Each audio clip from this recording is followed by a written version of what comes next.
nexus underpins the logic of climate justice.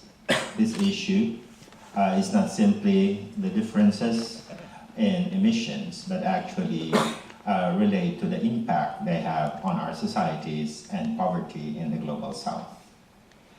This social and economic dimension to the crisis also underpins the tensions in market solutions to climate finance that we are being discussed here, as well as debates on technology. And finally, of course, it also underpins the issue between mitigation and adaptation, the share between two kinds of financing, and also what kind of adaptation financing is appropriate and urgent for southern countries. The Campaign for People's Goals is an autonomous people's campaign for sustainable development.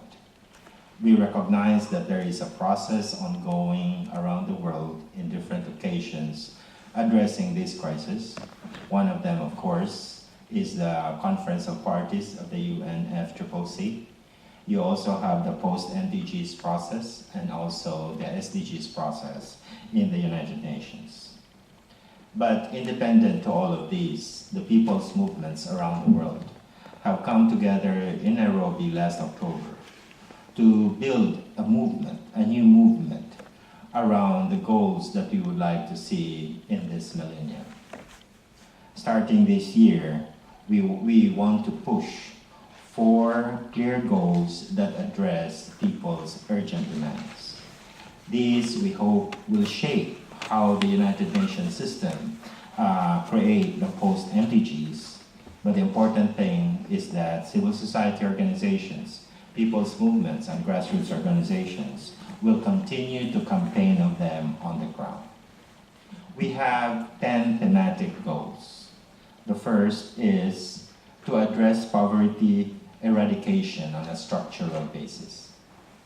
Obviously then, beyond the MDGs, we need to go more deeper into the issues surrounding pernicious poverty.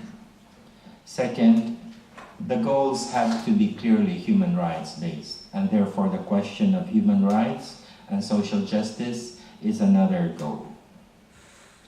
Taking off from that, for us, an independent goal is gender justice. Not simply the question of implementation of CEDAW or the violence, preventing violence against women, but a more holistic and long-lasting addressing the question of women's marginalization and oppression through empowerment and emancipation. We believe that decent jobs and livelihoods is a key goal which every human being should be able to enjoy henceforth. And along with that, social protection for everyone.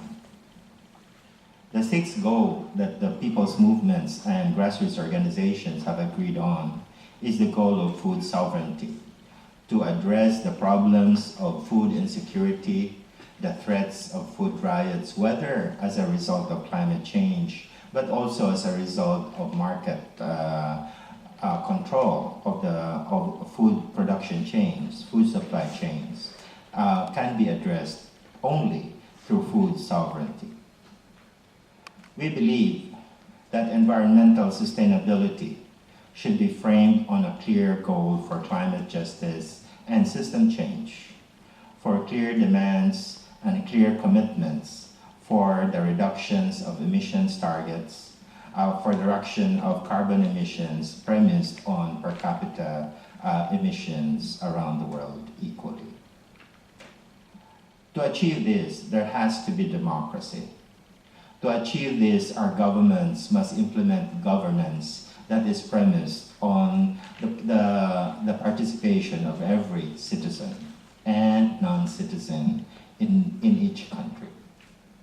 Our ninth goal is to develop new trade and finance rules and regimes, because the neoliberal regimes that have been put in place are actually also promoting climate change, are actually increasing carbon emissions and other emissions that are destroying our atmosphere, and also, finally, are also wreaking havoc on the people. Finally, we believe that we can only do this in a world that is free from militarism, from military buildup, and through establishing peace based on justice.